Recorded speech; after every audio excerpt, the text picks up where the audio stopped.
Iran, Israel, America या फिर यूं कहें कि ईरान अमेरिका में राजीनामा हो चुका है। अब सबके जहन में सवाल ये है कि जब सीज फायर 2 हफ्तों के लिए रुका है, राजीनामा हुआ है, तो क्या क्या सस्ता हो जाएगा। चलिए आपको बताते हैं विस्तार से। नमस्कार, आप देख रहे हैं न्यूज़ 18 का डिजिटल प्लेटफॉर्म। मैं हूं आपके साथ श्रुति श्रीवास्तव। ईरान और अमेरिका के बीच 2 हफ्तों की सीजफायर यानी कि युद्ध विराम की घोषणा ने ग्लोबल मार्केट में हलचल मचा दी। पिछले कुछ समय से चल रहे तनाव के कारण पूरी दुनिया महंगाई और सप्लाई चेन की समस्याओं से जूझ रही थी, लेकिन अब शांति की इस उम्मीद ने राहत की सांस दी है। न्यूयॉर्क पोस्ट और रॉयटर्स जैसी बड़ी न्यूज एजेंसियों की माने तो इस फैसले का सबसे बड़ा और सकारात्मक असर कच्चे तेल के बाजार पर पड़ा है। जैसे ही यह खबर आई कि दोनों देशों के बीच तनाव कम हो रहा है, अंतर्राष्ट्रीय बाजार में कच्चे तेल की कीमतें 13% यानी कि 13% से लेकर 17% तक नीचे गिर गई। यह आम जनता के लिए बहुत बड़ी खबर है, क्योंकि तेल की कीमतों का सीधा संबंध हमारी रोजमर्रा की जिंदगी और घर के बजट से होता है। इस पूरे घटनाक्रम में सबसे महत्वपूर्ण कड़ी हॉर्मुज़ स्ट्रेट का रास्ता है।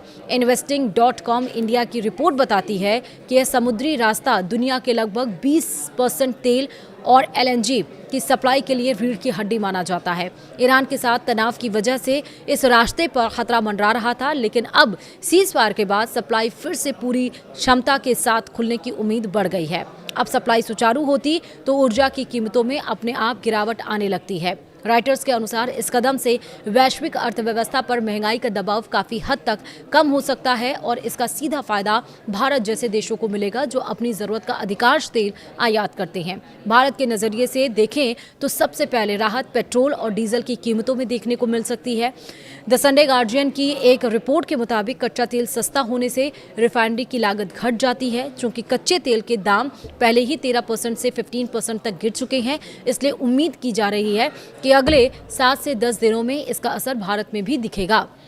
हालांकि भारत में कीमतें रातों रात नहीं बदलती, क्योंकि यहाँ की तेल कंपनियां पिछले घाटे और टैक्स स्ट्रक्चर को भी देखती हैं। लेकिन अगर अंतर्राष्ट्रीय बाजार में कीमतें इसी तरह नीचे बनी रहीं तो सरकार और तेल कंपनियां आम आदमी को बड़ी राहत दे सकती है। इसका असर सिर्फ पेट्रोल डीजल पर ही नहीं बल्कि CNG पर भी कुछ समय बाद दिखने लगेगा। वहीं रसोई गैस, जिसको लेकर कितनी सारी खबरें आपने सुनी हैं, रसोई गैस यानी कि LPG के मोर्चे पर भी अच्छी खबर मिल सकती है। ईरान के साथ तनाव के दरमियान सप्लाई बाधित होने की वजह से LPG का आयात काफ़ी महंगा पड़ रहा था, जिससे घरेलू और कमर्शियल दोनों ही सिलेंडरों की लागत बढ़ गई थी। अब सप्लाई सामान्य होने से घरेलू गैस की लागत कम होने की संभावना है। अंतर्राष्ट्रीय रिपोर्ट्स यह संकेत देती हैं कि अगर आयात सस्ता हुआ तो घरेलू LPG सिलेंडर्स के दाम घट सकते हैं। इसके अलावा कमर्शियल सिलेंडरों के दाम गिरने से होटल और ढाबों में खाने पीने की चीज़ें भी सस्ती हो सकती हैं, जिससे बाहर खाना आपके लिए थोड़ा किफ़ायती हो जाएगा। उदाहरण के लिए अभी बाजार में जो उबला अंडा 20 रुपये का मिलने लगा है, वो संभावित अपनी पुरानी कीमत लगभग 15 रुपये पर लौट सकता है। वहीं हवाई सफ़र करने वालों के लिए भी ये समझौता एक बड़ी सौगात लेकर आया है।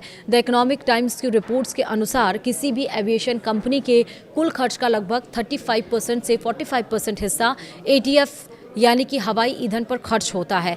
जैसे ही कच्चा तेल सस्ता हुआ, ATF की कीमतें भी कम होने लगेंगी। बाजार के जानकारों का कहना है कि सीजफायर के बाद एविएशन कंपनियों के शेयर में जो तेज़ी आई है, वह इसी बात का सबूत है कि आने वाले समय में हवाई टिकटों के दाम कम हो सकते हैं। अगर आप छुट्टियां प्लान कर रहे हैं तो यह खबर आपके लिए राहत भरी हो सकती है, क्योंकि एयरलाइंस अपनी घटी हुई लागत का फ़ायदा यात्रियों को दे सकती है। वहीं तेल की कीमतों में गिरावट का सबसे बड़ा और व्यापक असर हमारे खाने पीने की थाली पर पड़ता है।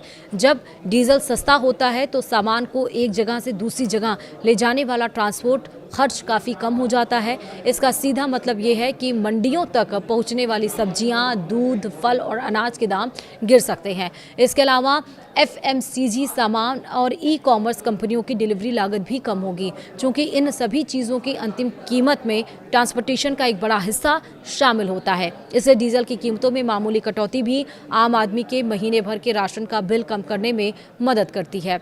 सिर्फ खाने पीने की चीज़ें ही नहीं बल्कि आपके घर में इस्तेमाल होने वाली प्लास्टिक और केमिकल से बनी चीज़ें भी अब सस्ती हो सकती हैं। कच्चे तेल से ही पेट्रोकेमिकल उत्पादन बनते हैं, जिनका इस्तेमाल प्लास्टिक का सामान, पैकेजिंग मटेरियल, गाड़ियों के टायर, पेंट और यहाँ तक कि सिंथेटिक कपड़े बनाने में होता है। कच्चे तेल के सस्ता होने से इन उद्योगों की उत्पादन लागत कम हो जाएगी, जिसका फायदा धीरे धीरे ग्राहकों तक पहुंचेगा। साथ ही हॉर्मुज स्ट्रेट से एलएनजी की सप्लाई बढ़ने से गैस आधारित बिजली घर और उर्वरक यानी कि फर्टिलाइजर बनाने वाली कंपनियों को भी राहत मिलेगी, जिससे कि खेती, किसानी की लागत और बिजली की दरों में स्थिरता आने की उम्मीद है।